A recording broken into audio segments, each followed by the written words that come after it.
Hi, this is for my kids, and this is what happens when Mommy cooks. Mommy's not making one thing like in most videos.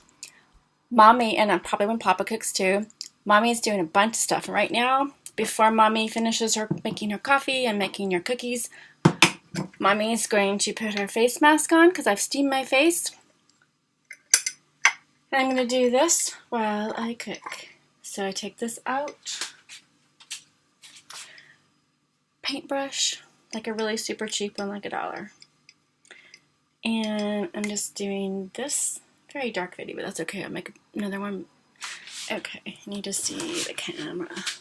Okay, so I'm going to, opposite mirror. I'm using my Mac laptop because I cannot get the app to work on my iPhone. It will not take my correct password. And my face is oily in combination, but I like this mask on my whole face. And I put a little bit of olive oil on a few bits that are a little bit drier. And so, Mommy's got green face on now. Monster face. Okay. Ooh, I need more my nose. Okay, and my water's boiling, and we're going to show you how to make 1 cup of coffee. Because I'm usually so busy, I never get around to usually finishing the 1 cup. So this little plastic thing keeps it from drying out. And I'm just going to put this away over here and wash the brush off.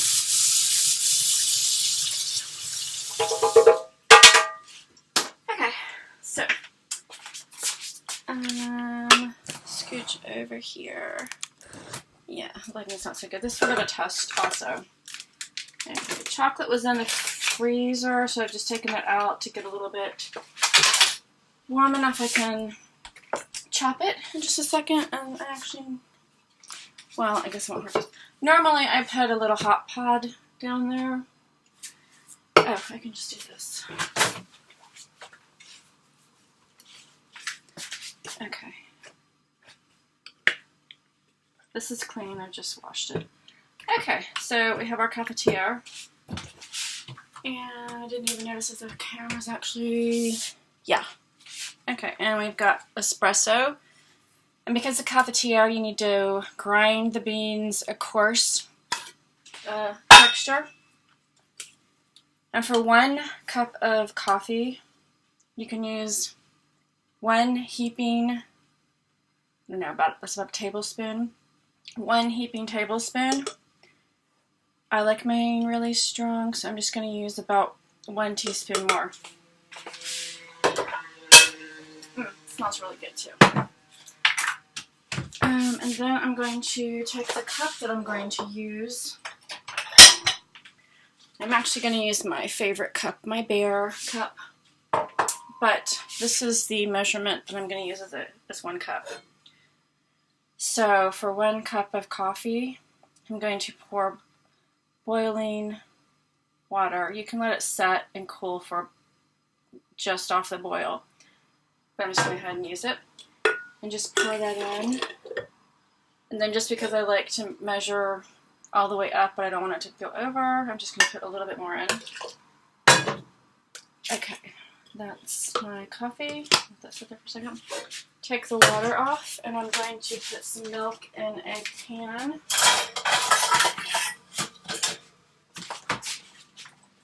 Because I like to add more milk to mine. Not all the time, but sometimes. So I'm going to pour about 1/4 of a cup in there. And just put that on the hot burner and turn it off. I'm just going to put a bit more in. Okay. A little bit more than 1/4 of a cup. You can skip that step. Mommy's just showing you what I do. Okay, where was it? Oh, yeah. And because sometimes I like spices in my coffee, so I'm going to take my nutmeg grinder and just move this over. I can just leave it there. Okay. So there's nutmegs and cinnamon bark in here. And I've got a little grater. And I'm going to take, this is half of a nutmeg. They're kind of round and hard. You can eat them actually like nuts, which I do sometimes. They're kind of good. I don't know if you're supposed to. Apparently nutmeg, somebody said it was poisonous, but it's one of my favorite spices. So sometimes I use it a little bit more than most people do. Like in my coffee. Okay, so that's not too much. And then the bark.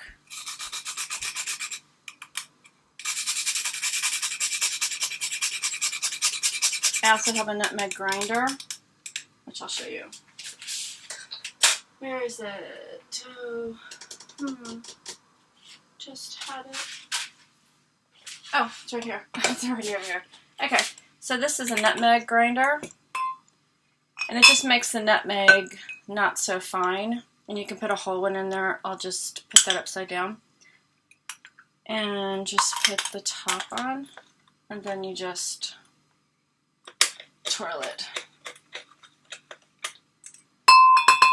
Okay. And I just store these in an airtight container. I'm going to use those in cookies later if it doesn't break. Okay. My milk is done.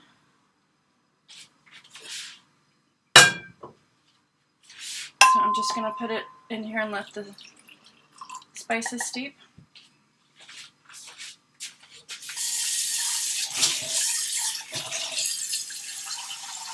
I'm just putting some water in the pan because the milk came to just a slight boil, and that helps clean out the pan if I put it back on the hot burner.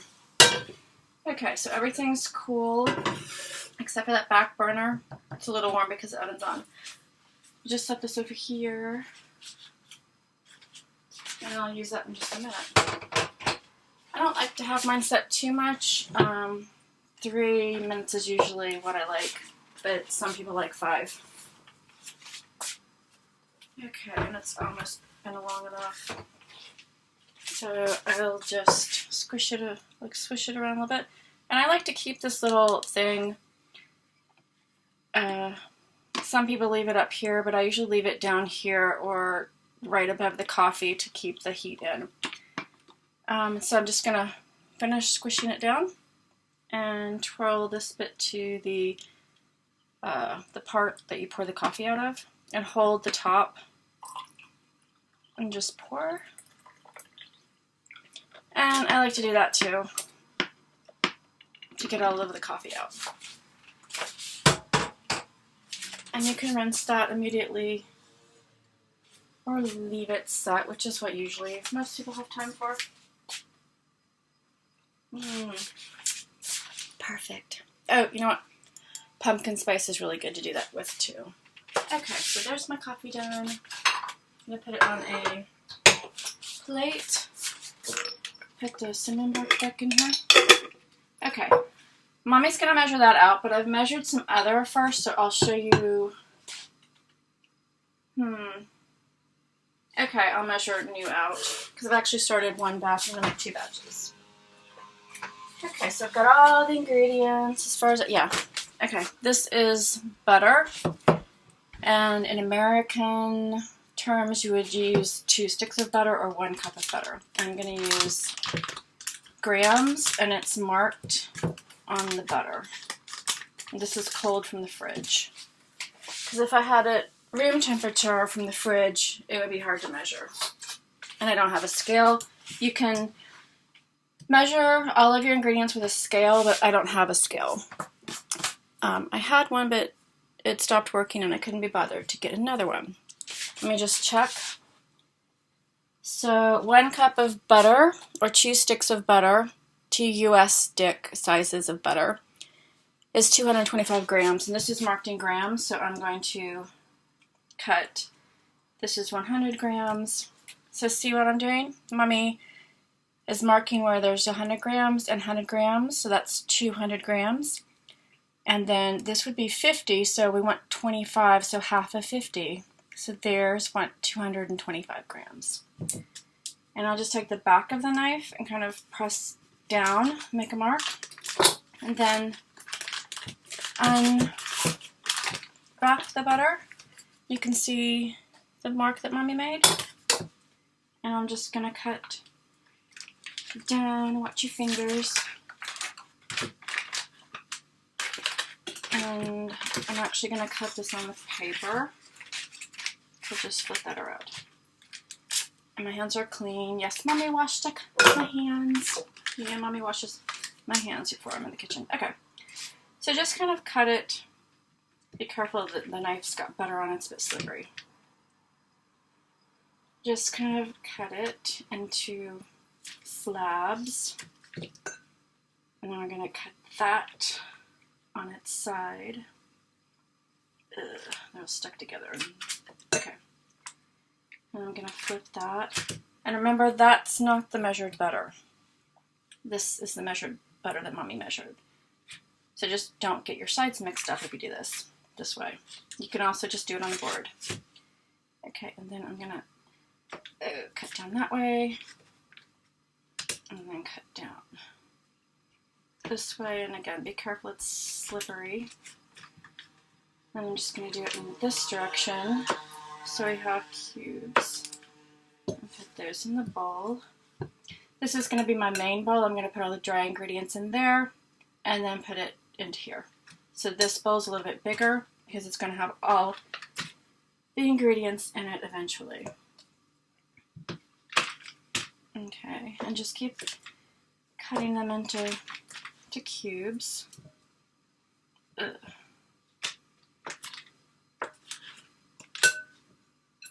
Okay, I'm going to put this back in the fridge and wash my hands off. Okay. And it's just kind of wrapped up like a present to keep it in the fridge. Okay. So see, Mommy just wrapped up the butter and put it back in the fridge. Okay. Wash off my hands.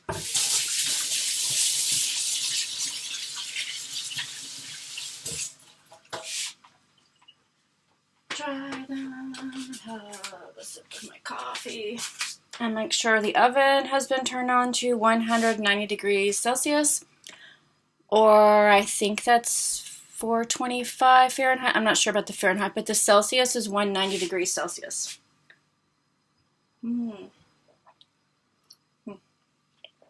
Coffee. Okay. So I've got the butter. We're just going to measure the sugar out. Now, I don't want this chocolate getting melty. I want it to be hard, but not so hard I can't cut it. So I keep that in the freezer. So it makes it harder for people to eat it. And we forget we have it. And it just keeps it cold. Because I like to use chopped chocolate. And I like it. It's easier to chop when it's cold and not room temperature. Okay, so we're going to add. You can add different amounts of butter and sugar. If you add more brown sugar, they're going to be more chewy. If you add a little bit of corn flour to the flour, which I don't have, or I would add it, because Nicholas likes them chewy. It'll also help keep the inside chewy, but the outside crisp. And you can change the amount of white sugar. White sugar will make them more crispy and kind of spread out a little bit more. So the first batch I made, I had the same amount of brown sugar and white sugar. With this batch, I'm going to try, let's see, I had 3/4 cup sugar in the other batch, so I'm going to have 1 cup brown sugar. Where's my measure? Here. And so I want the same amount of sugar. So I'm going to use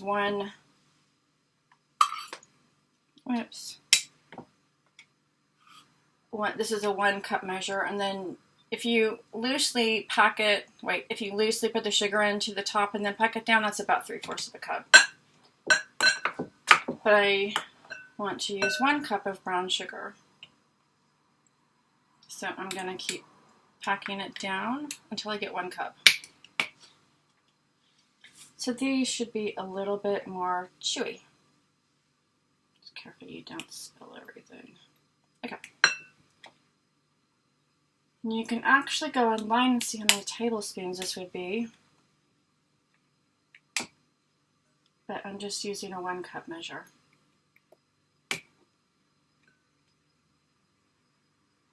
And what did we decide that's kind of the same size as a 1 cup measure? Where is it?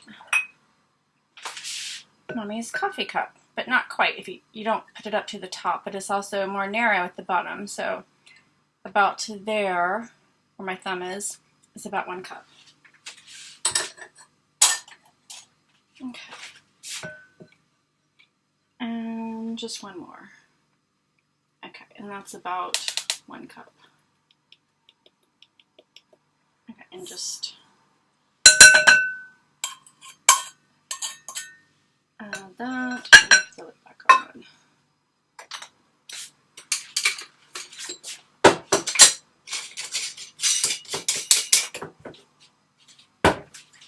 You can also use powdered sugar, and that will change the texture and chewiness of the chewiness. But I'm using regular white sugar right now, and this is regular granulated sugar, not super fine. So this one I'm going to put a little bit less than 3/4 of a cup. Yeah. So there's more brown sugar and less white sugar. It should be chewy. And the other thing I'm going to add to these is a little bit of, I made this earlier, it's just chopped fresh ginger and sugar, so it's stem ginger. And make sure your spoons are clean in each item, or you're going to put bacteria in them and they can, you know, get mold and stuff and icky. Okay, so I'm going to have a couple of tablespoons of my stem ginger. Yeah, so see, it's just roughly chopped fresh ginger that you've taken the skin off. You can just use a spoon and scrape it like that on the edge. And that's that. So these are going to be stem ginger chocolate chip cookies. And these are going to be chocolate chip cookies. And I don't put a lot of chocolate in my cookies.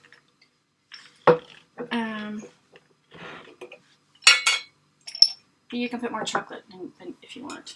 I'm just going to put 100 grams of chocolate, so 1 bar of baking chocolate into each batch. And I'm going to put some cinnamon bark and nutmeg in these also. So just, you can use regular cinnamon and nutmeg that's already ground. I like fresh because it makes it stronger. Okay, and I'm not adding that much. Okay, and I just want to chop it out. Okay. And then I think I'll add the other nutmeg because it's a little bit more coarse. The one I used in the first batch was super fine with the grater, but this is going to be with the twirly one. It just kind of comes out there and it's a little bit bigger. So I'm just going to do that. So these will be nutmeg and ginger.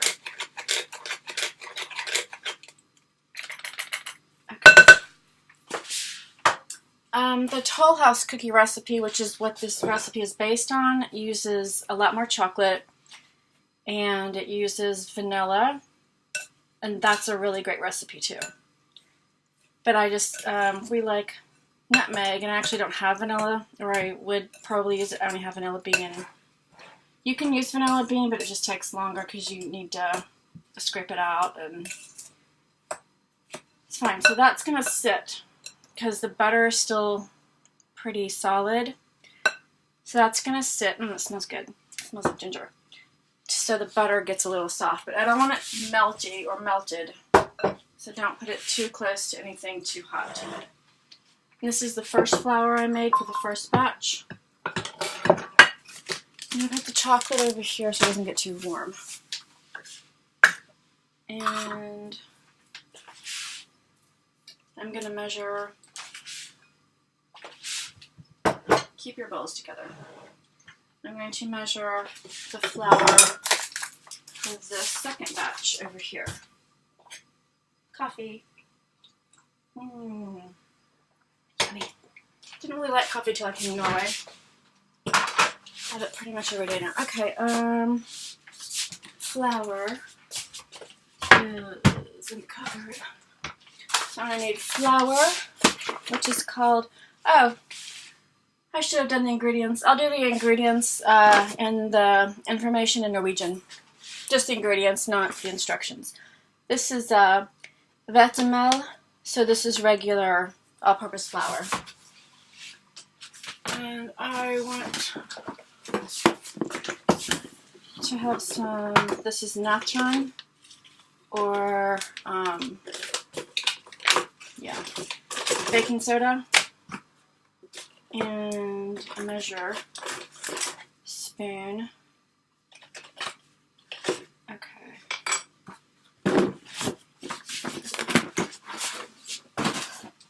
So usually Mommy would be making cookies and making supper and studying. You also need a knife or something flat to scrape off the top of that so you know that you've measured correctly. Alright. And salt. Okay, so I'm going to put in, you don't have to sift this, and do not sift it before you measure because that changes the amount that you've put in. But if you want to sift it, I actually don't think I know where my sifter is anyway. Not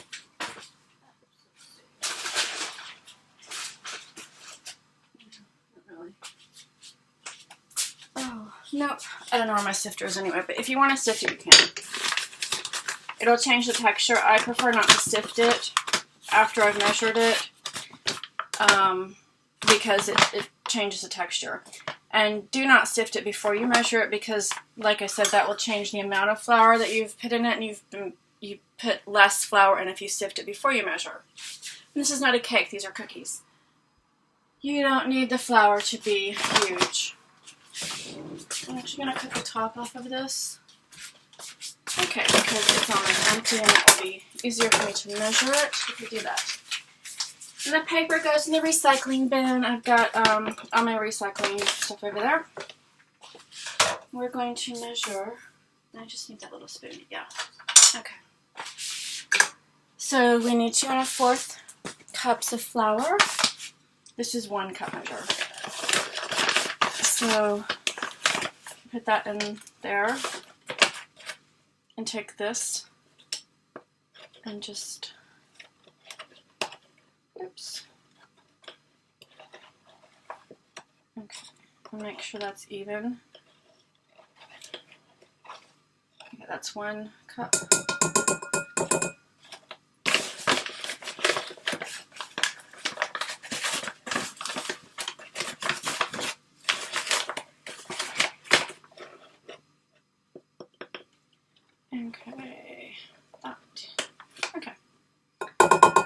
That's 2 cups, and then we need 1/4. So 1/4 would be, if you divide this into 4, 1, 2, 3, 4, one of those. Or you can divide it into half, and then divide that into half, and that's 1/4. So that's what I need. Just,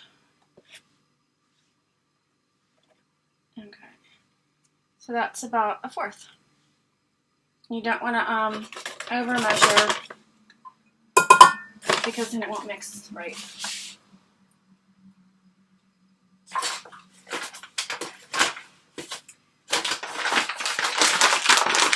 Okay, so oops, there's flour. And then we want to measure the natron, which is baking soda. I'm just getting that down. It's not been open. I'm just doing that so it's all down at the bottom, so when I open it, it doesn't get everywhere. I'm just going to cut the top off of that, put that in the recycle bin, and then This is 1/4 of a teaspoon, and we want 1 teaspoon. So 4 of these, and just kind of shake it until it's about flat. 1, 2, 3, 4. Because remember, Mommy said we need 1 teaspoon, and this measures 1/4 teaspoon. So to get 1 teaspoon, we need 4 of them. And we are going to have the same amount of salt, as baking soda, because the baking soda helps it rise and spread out a little bit, as opposed to baking powder, which would just rise. And this salt helps it do that. So you can put in anywhere from 1/4 to 1 teaspoon of salt. And this is some kind of pink Himalayan salt because I forgot to buy normal salt. I usually just use this in food. You know what I mean? After you cook stuff and then you put salt on it. It actually works fine in cooking too, but normally I would just use regular salt, not this fancy kind. Okay, so I'm just going to put 3 of those in there. Because honestly, sometimes I'm really not sure you need salt in the recipe, but chemically and scientifically it's supposed to help, so whatever. It just looks like such a lot of salt all the time. Every time I try to put 1 entire teaspoon in, I usually put in 1/4, to be honest. So I'm just going to stir that so that everything's mixed. I'll move all of these.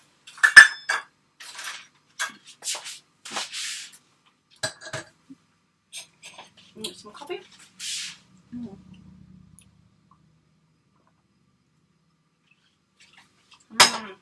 Mommy just looked the sugar ginger StemGinger spoon. It's yummy, yummy. That actually tastes really good in your coffee too. Ginger, yummy. Okay, so we're just gonna mix that. So we're mixing the salt and the baking soda into the flour so it's all spread out evenly. Okay, and when you chop your chocolate, you can either add it to the flour and mix it around, then it makes it easier to mix into the dough, or you can add it after you cream your butter and sugar. This is the second bowl for the second batch, so Mommy's going to put them together so they don't get them mixed up. Okay. So I'm going to cream the butter and sugar, and you can use your hands, but then it's a little messy to clean off. But see what Mommy's doing? See, the butter has gotten soft, so I don't hardly have to use any force. It just smushes right down. So just doing that. The other reason for these videos is also to see where I need to put the camera in this kitchen, because the kitchen's really small. That's okay. I kind of like small kitchens. Big kitchens are super nice, and that's what I'm actually used to, but it's kind of cozy to cook in a small kitchen.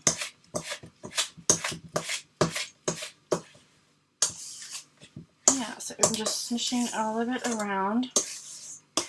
And you can add other stuff to this. You can add some oats, not oatmeal, just the ready oats that you just kind of pour boiling water on, not havregryn, ikke havregryn, because that's, I guess you could, but I don't know how that would come out. You could try it. You could add raisins or nuts. Mommy likes pecans sometimes. And you can add more chocolate or coconut, cocos.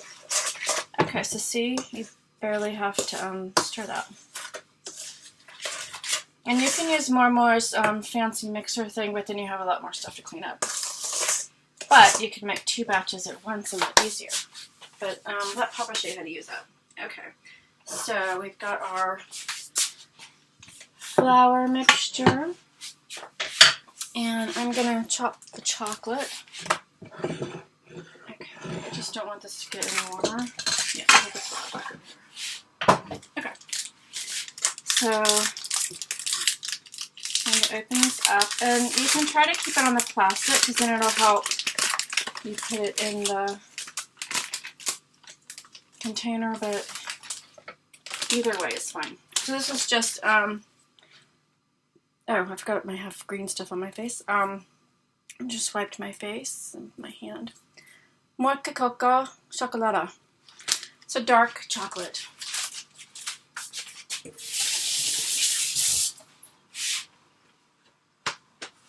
And I'm gonna get a knife to chop it with.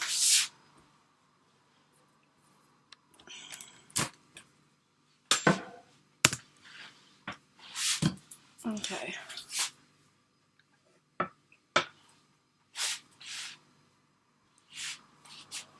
Oh, let's see.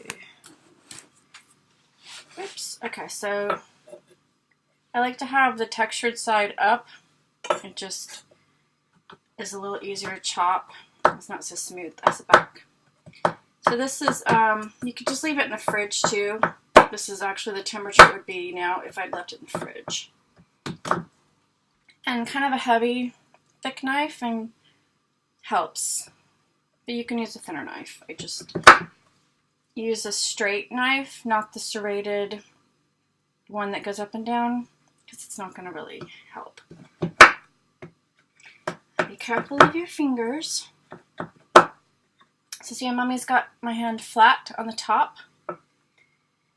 And I'm using it like a wedge. And you can turn the chocolate.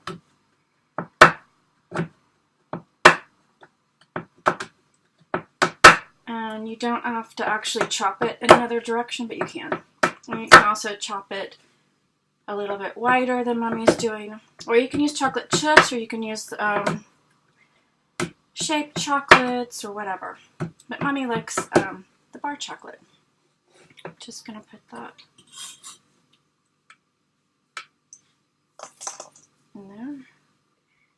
And don't dull your knife by scraping it against the board. If you need to actually scrape like that, use this top flat side. Okay. I'm just getting this out of the way so I can finish chopping the chocolate. And usually Mommy would be making other stuff or doing other stuff, so I'd have to coordinate all of it. And most people that are cooking usually are not doing just one thing. So that was why Mommy wanted to show that you're usually kind of doing a couple of things in your video making.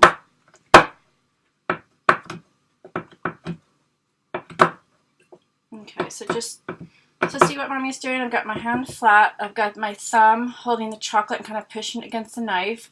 I've got my knife balanced in my hand like this, and let me show it Angelina, because Mommy is left and right-handed, which is ambidextrous, but I usually chop chocolate with holding my knife in my right hand, and also that because of where the camera is.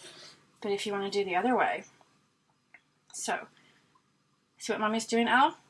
So Mommy had my hand like this. I'm just going to switch it around and put my thumb there and kind of scoot that around.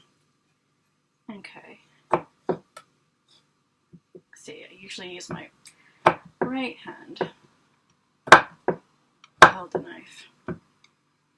So Mommy's got my hand is on the board to balance this hand, and I've still got my hand holding the chocolate.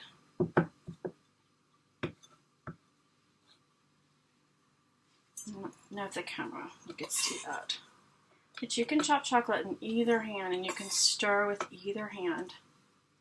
Mommy does lots of stuff with both hands depending on what it is. I usually, when I play hockey, and see how when Mommy switches hands, I kind of do it differently. If my left hand is holding it, then if my right hand is, I kind of keep my right hand up here. So yeah, you can do it either way. But Mommy does sports with both hands, like tennis. I switch hands, and golf, I usually use my left hand. And basketball, I use whichever hand is going to be easiest for that shot. And sprinting, Mommy uses her legs, so it doesn't matter which hand I use. And see, I cut these a little bit thicker, and then I did cut them in the other direction. So we'll have, it doesn't really matter though, because once they're divided into cookies, or you can freeze it, and if you make it into a log and wrap it in plastic, or yeah, plastic's pretty good, and put it in the freezer, you can slice it and cook it, or you can put it, Mommy's got chocolate over her hands. You can make the cookie balls out of it and then freeze it like that. So Mommy's just going to stir in the chocolate, because if you add your chocolate or raisins or coconut or whatever you want to add right now, it is so much easier to mix it into the mix than if you add it after you've started adding the flour or the dry mix. And you know what Mommy almost forgot? We need 2 eggs. Let me wash my hands.